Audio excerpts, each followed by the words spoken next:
અમરેલીના વડિયા ગામમાં ખેડૂત મનસુખ સોજિત્રાના આત્મહત્યા કેસ બાદ જમીન સંબંધિત વિવાદ વધુ ગંભીર બન્યો છે. કેસને લઈને ગામમાં અને વિસ્તારમાં તણાવનો માહોલ છે. અમરેલી જિલ્લાના વડિયા ગામમાં ખેડૂત મનસુખ સોજિત્રાના આત્મહત્યા કેસ બાદ જમીન સંબંધિત વિવાદ વધુ ગંભીર બન્યો છે. કેસને લઈને ગામમાં તણાવનો માહોલ છે. મૃતક ખેડૂતના બેસણામાં હાજરી આપવા આવેલા વિસાવદરના ધારાસભ્ય ગોપાલ ઇટાલિયા સમક્ષ અન્ય એક ખેડૂતે પોતાની વ્યથા રજૂ કરી.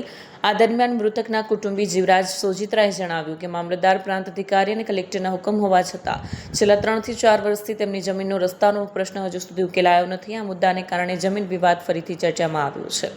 અમરેલી જિલ્લાના વડિયા ગામના ખેડૂત મનસુખભાઈ સોજિત્રાએ 2 દિવસ પહેલાં એક વિડીયો બનાવ્યો અને વિડીયોમાં એમણે એવું કહ્યું કે ભાજપના અમુક નેતાઓના ત્રાસના કારણે, ગુંડાગીર્દીના કારણે તેઓ હવે આત્મહત્યા કરે છે.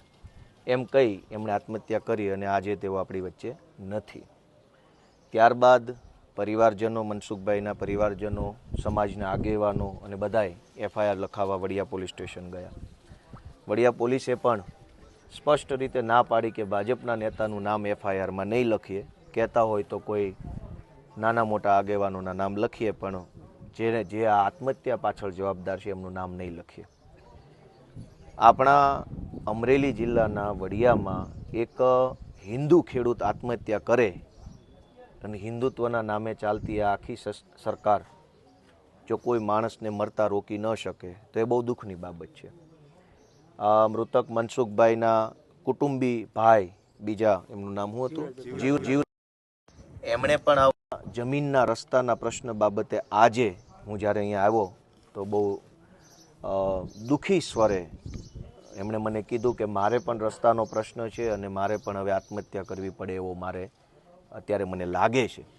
મેં એમને આશ્વાસન આપ્યું છે મામલતદારશ્રી સાથે રૂબરૂ રસ્તાના પ્રશ્નોમાં જે કાંઈ દાદાગીરી ભાજપના માણસો કરી રહ્યા છે એની સામે મામલતદારો, કલેક્ટરો, ડીવાયએસપીઓ આ બધા લોકો પણ સજાગ બની અને હિન્દુ ખેડૂતોને કંઈક મદદરૂપ બને એવી મેં આજે એમને જાણ કરી છે. અને ટૂંક સમયમાં રસ્તાના પ્રશ્ન બાબતે મૃતક મનસુખભાઈ અને એમના કુટુંબી જે બીજા જીવરાજભાઈ છે, બંનેના રસ્તા બાબતે વડિયા મામલતદાર નિરાકરણ લાવે એવી આજે એક રજૂઆત કરી છે. વિડીયો જર્નલિસ્ટ મહેશ બારિયા સાથે સત્યા ટીવી ન્યૂઝ, અમરેલી.